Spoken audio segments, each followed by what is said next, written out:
Your vocal melody is the most powerful part of your song. It's the most memorable, catchy part. It's the part that has the most potential to have a big old earworm stuck inside, not just your ears as the creator, but also the audience, the listener. But melodies are hard.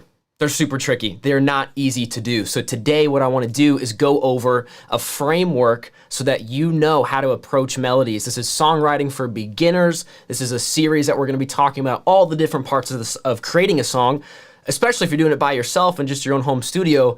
It can be daunting. Like, it is not easy. And if you've ever had any trouble with creating songs, you get hung up on a certain part, I would love to offer you a free gift. It's just a thank you for stopping by, for watching this. It's called Finish Songs in 5 Steps. As a fellow procrastinator, a fellow person who struggles to finish their songs because I get hung up on stuff. I just try to make things perfect. I wait till I have to feel it, right? If you resonate with any of that, I would point you to this guide. It's going to dive deeper into what we're talking about today. And actually what we're going to be covering is a step from one of those 5 steps. So check that out. Link is in the description, or of course you can head to finishsongs.com. But today we're going to be talking about vocal melodies, right? We're going to be talking about how to approach them because I want to help you make them catchy. I want to help them come easier and faster for you. So not only are we just going to talk, all about this kind of stuff, but I'm actually going to be offering you a battle plan. You're going to see by the end of this video, right here in front of you, I'm going to do what I'm asking you to do because I want you to see that it works and I want you to not be scared to try it, okay? So I'm gonna walk you through what we have today. The first 3 things that I want you to keep in mind, and bear with me, step number 1 is gonna be our mindset, all right? There's a certain perspective. If I could give you one perspective to have as you're sitting down to create your melodies, this is it, okay? So that's what we're gonna go through. After that, we're going to talk about strategy, right? So we're going to move from the perspective of approaching melodies to the strategy of how we're going to execute, right? What are we going to do? What are we going to think about? Because I don't just want you to walk up to the mic without a plan, all right? This might sound a little counterintuitive, but just bear with me, okay? The last one, swords crossing, battle plan. How to actually do stuff, because I want you to walk away from this video feeling encouraged, feeling empowered, that you could open up your software, you could pick up your guitar, whatever it is, and just start trying this and start coming up with your next awesome, catchy melody. So let's dive right in. Your mindset is to do not judge your gibberish, right? Gibberish is the catalyst for your melody. If you're not making gibberish when you're singing, if like lyrics just come out of you, please hit me up, send me a message or something, because I desperately want to know how to do that. Like, that's never happened for me, and I think that's how it happens for most people, right? Is just gibberish, random stuff comes out of your mouth. So I don't know if you've been second guessing that. You're like, dude, why can't I just spit out lyrics? Like, why isn't a concept just coming out of my mouth? It's fine. It like rarely ever happens, right? Maybe you get a word or two which can inspire a concept, right? But to not judge your gibberish, we're gonna break this down. So we got a couple things to go through. The first one is to stop analyzing everything that comes out of your mouth. Guilty as charged, right? Like, you are stepping up to the microphone, you're about to go for it, and then before you know it, you are just like, you're analyzing stuff. Like, you're not even letting something get out of your mouth into the microphone. You know what I'm saying? Like, you cut yourself off. You like stop yourself from exploring, and that's not good. That's not good. So what we wanna do is channel our inner child, not our inner critic. We got to tell the critic, man, just go sleep, go take a nap, like go out to lunch real quick, because I got to be a childlike, not childish. I need to be childlike right now. Have you ever watched a child, if you have kids, or if you got like a little baby brother? I've got a little baby brother, and he's like 3 years old. And have you ever just watched a little kid interact with something? Like, I don't know, you hand him like a stick or something, and you're just like, it's just a stick. But to them, it's like, it's a whole new world. It's like when they're analyzing something, it's not a negative way. They're looking at it like they're consumed with the amount of possibilities that this little stick could do, right? So what do? They get up close to it, right? They kind of like get down on its level. They'll like pick it up, squeeze it, bend it, throw it, come give it to you, right? So we want to do that with our voice. We want to be childlike with our voice, because our voice is like the greatest instrument, right? It's just intrinsic. It's just already inside of us. And so we want to play with that toy, Right? Does it sound kind of weird? I want you to play with your voice as if it's a toy. So all this is coming together in this awesome quote from Napoleon Hill. He wrote this, massive book called Think and Grow Rich. I don't know if you've heard of it, but he's talking about the creative imagination, the ability to be imaginative, and how it just can't happen if you're in a negative space. Like thinking negatively, thinking too critically, literally just cuts off the creative flow. And so his quote is right here. It's from his book. Negative minds cannot create beautiful music or works of art. Why? Because they just don't exist together. Now, not saying that you can't create a piece of music that is talking about something negative, talking about something that's hard. Obviously, yes, of course. We need those kinds of pieces of music, pieces of art. He's just saying that, to give yourself the best shot at being creative, you can't be overcritical. You can't be trying to hold on to every little thing that's coming out of you because, you know what I'm saying? Because you're not letting anything flourish. You're not giving anything the opportunity to grow and expand and to lead you into different zones. So before we keep going, this is the mindset, all right? Don't worry, we're gonna get to your battle plan. I'm gonna jump into Logic, my software. I'm gonna show you exactly what to do. But right now, it's gotta start here. Stop analyzing everything that comes out of your mouth. Channel your inner child.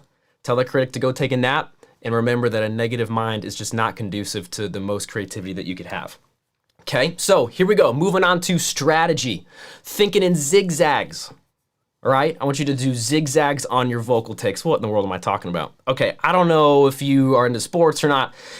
I'm kind of like, I'm thinking about really football. I'm about to do some stuff with football and show you what I'm talking about. It's okay if you don't like football. It's okay if you don't like sports, but I want you to try to give your voice, some plays. So what in the world am I talking about? Get out of the straight lines. I want you to start giving your voice football plays, right? This is the strategy. Remember, our mindset, we're not gonna be judged what's coming out of our mouth. Our strategy is now what's coming out of our mouth. Man, let's just go crazy with it. Let's give it some football plays, right? And so what does that mean? This means I want you to alternate your pitch, all right? I want you to go high. I want you to go low. I want you to go short. I want you to go long. I want you to do transitions. And I'm gonna pull up really quick on this website of just football plays because it's so awesome. So check this out. This website, football plays. Again, I don't know what half of these even mean, but I want you to read these as I go through these and try to imagine what your voice would do. Okay, so check this out. The Hail Mary, shovel and pass, hitch and go, wide receiver slant, play action pass, off tackle run, the pitch, blitz. You know what I'm saying? You follow me here? So I want you to think about what would it sound like if your voice was to do these different kinds of plays. Like, what would that sound like for your voice to do these different runs? And so that is part of our strategy. I want you to alternate with your voice going all over the place. Second half of this zigzag strategy is I want you to go take by take versus section by section. And right after this, I'm giving you your battle plan. I want you to walk away and make some melodies, but focus on take by take, not section by section. Whether or not you're recording into a software or it's just on your notes app on your phone, you just got a guitar or piano and you're just singing into it, focus on take by take. So that means a long pass, right? That means a whole section. That means you have a vibe, right? You've got your music kind of going that maybe you're writing to. Those chords are just on loop and you're focusing on section by section, not take by take. This is also gonna help you because you can't just walk up to your microphone and be like, okay, this right here, this is gonna be the chorus. 3, 2, 1. And it rarely does that ever happen. You can't do that thinking, this is the verse that I'm about to say. What's about to come out of my mouth right now is the verse. It's gonna be the chorus. It's gonna be verse 2. Ooh, this will be the cool little bridge part that comes after the post-chord. You just don't know. You just don't know. Again, this all ties back to the mindset, right? Childlike. You're just playing around. You're just seeing what the stick can do, right? You're just throwing it. You're messing with it. You're trying to break it. You're doing whatever. You're trying to get creative and let yourself be creative, okay? So section by section, again, focus on the take, not the section you're on at first, right? We're gonna get into more of that later. And this is just gonna trigger new ideas faster, okay? I don't know if anybody has watched Loki, the show on Disney. My wife and I started it and we're kind of like, yeah, I don't know if we're gonna keep going, but if you like it, awesome. But there's this whole thing about the timekeepers. There's these lizard kings who I'm nerding out right now. Anyway, there's this straight line and you see it right there. There's all these possibilities that branch off of the timeline, okay? All of those possibilities, right? I want you to think like that. You get more branches of possibilities as you focus on take by take. What can happen in this whole time that I try to find and create things, as opposed to this is the chorus, right? Now things don't really have much of an opportunity to branch off because you've just already decided in your head, this is it. So if this is it, then how could there be anything else, right? So we're gonna move on now to the best part. This is your battle plan, okay? This is your melody action steps, like how to actually start. Again, this is the beginner series, Songwriting for Beginners, okay? Notice how I haven't said anything about melodic math, right? I haven't said anything about like time signatures or like shapes of melodies and stuff. You know, like we're not getting into all this technical stuff because you just don't need it. Like, I'm sorry, man. I'll tell you the truth. You just don't need any of that stuff. I'm not saying there's not any importance to it. It can, of course, help you. But if you're just starting, man, the best thing you have is to just start feeling it out, is to just try and experiment before trying to label what you're doing under the conditions of education. This is this kind of shape. This is, you know, A, B, A, all this stuff. We don't need any of that right now. Again, not saying there's a time and a place, but the time and the place is not when you're just starting, okay? So how are we gonna do this? And then stay with me. I'm gonna jump inside Logic and show you exactly how to do this, okay? Again, we don't write section by section at first, like we was talking about in our strategy, right? We just wanna go take by take. This means, here's the action step, give yourself 2 to 3 takes of a full run over an initial vibe. What's an initial vibe? Well, it's like that original piece of chords you have if you started with music first, right? That's the bass line, whatever instrument that is. Maybe it's a couple instruments if you started something in Logic. Maybe it's just your guitar if you're playing guitar. But your vibe is that initial spark of an idea. It could even be you're listening to a song and you heard chords on a song, you're like, oh, I like those, and you go figure them out. That's what your vibe is. And if you want more info about that, again, that's gonna be inside the guide. That's actually the first step, is finding the vibe. Like, we have to have something to start with. So you're gonna give yourself 2 to 3 takes, all right? Again, I'm about to show you what this looks like. And we're going to fill up buckets of verse melodies, chorus melodies, bridge melodies, pre-chorus potentials, outros, all that stuff. You're just filling up buckets, because remember, we're not starting labeling things. We're starting with just how much stuff can we get? Like how many different buckets can we fill up, right? And you're just trying to let yourself branch off of that timeline, playing with the stick, going all over the place, trying to just gather as many melodies as you can. In the guide, I call this melody hunting, right? Like you're hunting for melodies, okay? So I'm about to show you what this looks like. And so just hang tight. I'm gonna switch over here to Logic really quick. So this is just the software that I use to create stuff.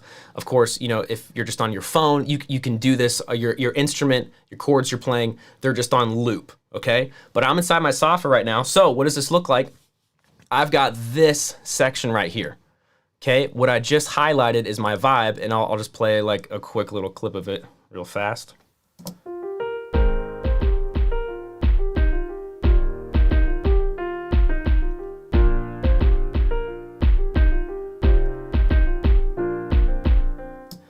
Okay, so that's just a quick little initial vibe that I have, and there's kind of already a melody thing going in there, like that just kind of happened as I was playing it, but maybe I'll follow that when I'm doing the gibberish, right? Maybe I won't, we'll just see what happens. But like I said, you need to give yourself 2 to 3 takes. So what I'm gonna do is literally highlight all this. This is just my vibe, right? Doesn't need to be anything fancy. All I'm gonna do is copy and drag. Copy and then drag, and you can get a little fancier, you know, inside Logic, you can just get boom, boom. And literally I would go until this time says like a minute, probably 2 minutes or something. For the sake of the video, I'm not gonna go the whole time. I'm just gonna show you what this looks like. But you could take all of this, man, and you just drag it all out. So you have so much room to play. It's your creative runway, okay? So what I'm gonna do is turn on this mic really quick, and I'm gonna show you what I mean. So there's my section. I'm literally just gonna let it go over and over again, and I'm gonna give myself some football plays. This is unplanned, it's in the moment. And we're just gonna see what happens, all right? So give me 1 second here.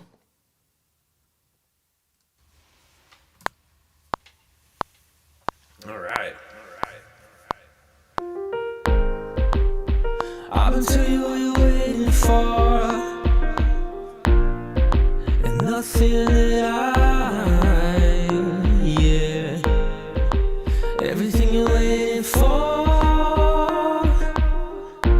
I'ma tell you what you need in faith.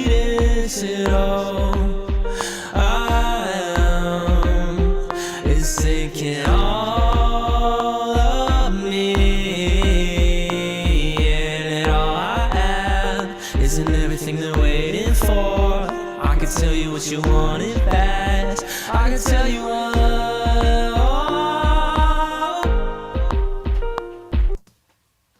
Okay, so like there's just, it's that. It doesn't have to be perfect. It's going all over the place. A pro tip is to like actually use some auto-tune. If you're in software, you don't need it. But because it can help you find notes as you're just playing around, because you don't know, you're just feeling it out. So I've got this whole section right here. And then all I do, like I was saying, is we go hunting. So I think it's just a little out of time. There we go. Yeah. That sounds like a pre-chorus or something, or maybe a chorus, but you guys understand what I'm saying? We're just going hunting. Like we're just going searching for all this stuff. So as you're creating your melodies, as you're trying to do your best to figure all this stuff out, maybe reference this stuff. The best part, the takeaway is refine your gibberish. That's a little pro tip. And I actually forgot that I threw that in there. But that's a little pro tip, is to refine your gibberish. So all the stuff that's like, okay, you got 4 in there. And then you literally try to beat your gibberish. So like if it was, then you're like trying to really, like you're trying to actually make the gibberish ready to put words into it, which again is like a whole different step. So to wrap up, you've got your mindset, right? You're not judging your gibberish. You've got your strategy. You're zigzagging with your vocal takes. Give yourself some vocal plays, some plays for your vocals.